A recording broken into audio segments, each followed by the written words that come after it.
MLA സ്ഥാനത്ത് ഇരുന്നു കൊണ്ടല്ല രാഹുൽ തന്റെ നിരപരാധിത്വം തെളിയിക്കേണ്ടത്.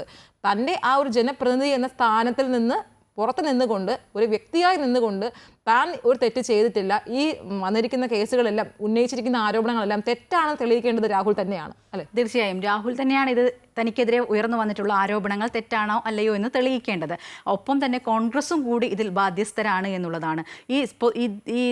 ഈ ആരോപണങ്ങൾ ഉയർന്ന സമയത്ത് തന്നെ നേരത്തെ നടപടിയെടുത്തു നമ്മൾ പറഞ്ഞതാണ്.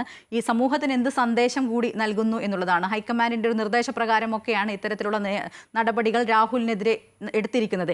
ഇനി രാഹുലിനെതിരെ അടുത്ത നടപടി എന്ത് എന്നുള്ളതാണ്. നമ്മൾ കണ്ടതാണ് ഈ തദ്ദേശ തെരഞ്ഞെടുപ്പിൽ പാലക്കാട് ഒരു സ്ഥാനാർത്ഥികൾക്ക് വേണ്ടി പ്രചരണം നടത്തുന്ന രാഹുലിനെ. ഈ പാർട്ടി അംഗത്വം അല്ലാതിരുന്നിട്ട് കൂടി ഈ രാഹുൽ പറയുകയാണ്, സർക്കാരിനെതിരെ വെല്ലുവിളിച്ചൊക്കെയാണ് പറയുന്നത്.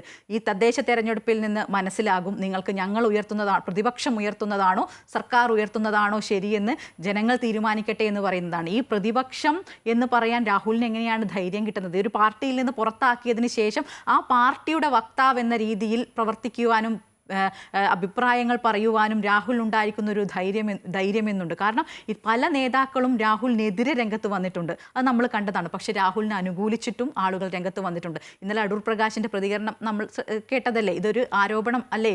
മറ്റേ തെരഞ്ഞെടുപ്പ് വരുമ്പോൾ അങ്ങനെ എന്തൊക്കെ കാണും. കെ സുധാകരൻ അതിന് തൊട്ട് മുമ്പ് പറഞ്ഞത് നമ്മൾ കേട്ടിട്ടുണ്ട്. ഓൻ നല്ല നേതാവാണ്, അവൻ ശൈലി മാറ്റണം എന്നൊക്കെയാണ് കെ സുധാകരൻ പറഞ്ഞത്. അതുകൊണ്ട് തീർച്ചയായും പാർട്ടിക്കും ഇതാണ് രാഹുലിന്റെ ശൈലി എന്നുണ്ടെങ്കിൽ രാഹുൽ ജനപ്രതിനിധി ആകരുത് എന്നാണ് എൻ്റെ ഒരു ആഗ്രഹം.